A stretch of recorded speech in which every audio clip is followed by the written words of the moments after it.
Long, long ago there was a huge warrior named Finn MacCool.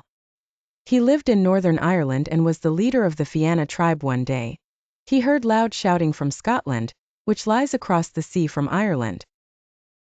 It was Banandiner, a giant from Scotland, who was also called the Red Man because of his long red hair and beard. He was jumping up and down and waving his hands in the air. "I'm the strongest and I'm the fiercest," Banandiner laughed. This made Finn very angry, so he picked up some dirt and threw it at him. "Missed," laughed Banandiner. The huge lump of dirt landed in the Irish Sea and made a little island. Banandiner continued to make fun of Finn. The Irish giant could take no more and shook his fist in the air. "Just you wait, Banandiner. I'll show you who is best," he shouted. The little island is the Isle of Man according to the myth. Finn came up with a plan. He decided to build a causeway, a land bridge to connect Ireland and Scotland. With a causeway, Banandiner won't even have to get his feet wet. He won't have any excuse not to come and fight me. Then we'll see who's the strongest and fiercest, Finn thought. He worked for many days and nights on the causeway. He carried thousands of rocks from far away and fit them tightly together. It looked very impressive, like a bee's honeycomb. As soon as he finished, he started walking to the Scottish coast. As he got closer, he saw Banandiner looming high above the trees and rocks. Finn realized Banandiner was gigantic, far bigger than Finn himself. "What did I do?" thought Finn in a panic, and he turned around and ran home quickly. On the way, he lost one of his giant boots. But it was too late to go back for it because Banandiner was already on the causeway. Finn MacCool's giant boot can be seen at Port Noffer. Arriving home exhausted, Finn explained to his wife Unit9 that he was being chased by another giant. She was a very practical, wise giant, and she soon came up with a plan. She pushed Finn into a cradle, which was behind a curtain. Then she covered him with a blanket and put a baby bonnet on him. "Don't worry, I'll fix it," she said.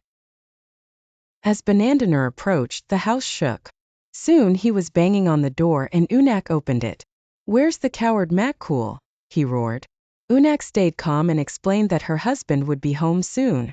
She invited the giant in for a cup of tea. He was so tall that he had to bend over to get in. Unit9 offered him a seat at the dining table and handed him a huge cup of tea. "Would you also like a bite to eat? I have some delicious cake that I made this morning. It's really no trouble at all." Banandiner accepted the offer because he was feeling a little hungry after his walk from Scotland. Unit9 gave him a piece of cake with stones in it. He took one bite and broke some of his teeth. "MacCool must be tough to eat cake like this," he thought to himself. As Banandiner pulled out his broken teeth, Unit9 pulled back the curtain covering where Finn was hiding. "I was just going to feed the baby," she said. At that moment she pointed to Finn in the cradle, who was sucking his thumb and making sounds like a baby. "If that gigantic baby is Finn's son, how big is Finn himself?" thought Banandiner. He began to worry. The giant jumped up quickly and hurried outside. Unit9 followed and continued to play tricks on him. "Finn plays with those," she said, pointing to some enormous rocks in her garden. "He throws them into the air and then runs to catch them," she added, smiling. "Oh no, he's really strong too," thought Banandiner. He didn't wait to hear any more.